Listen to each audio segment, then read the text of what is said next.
dito ho sa PNP, bumababa daw po ang index crime, no, ang krimen sa ating kapaligiran, pero napapanood mo sinaksak na Koreano, hinold up, binarel, patay. Yung isang sumakay lang ng yung isang nagmamasada lang ng tricycles, Rider, pinagsasaksak. Yun, ospital. Nakita mo itong basag kotse ngayon.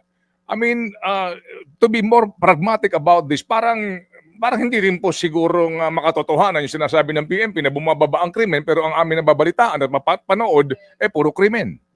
Yun na nga po sa nangyayari. Kaya yan din po yung pag-uusap namin sa mainstream. Kasi po, ang na-news talaga, yung mga isolated cases na tulad niyan. Kasi ako po, ngayon, paglabas ko sa bahay, wala naman ako nakikitang saksakan. Pagpunta ko dito sa palengke, wala naman ako nakikitang snatching. So, I mean, kung paano ito ipakita sa news, yun yung pumapasok din sa atin. Kasi nakikita natin Kaya sabi natin, sana nga rin po, maliban sa mga negative na mga news, makita din po yung ganda ng ginagawa ng gobyerno.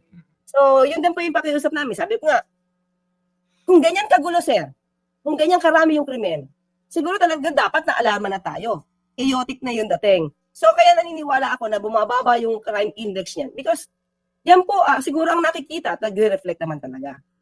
So, siguro, isang tabi natin yung mga nakita na sa TV. Kasi yan talaga yung news nila.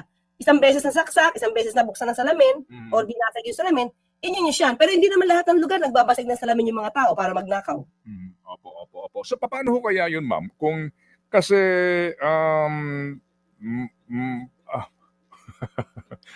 parang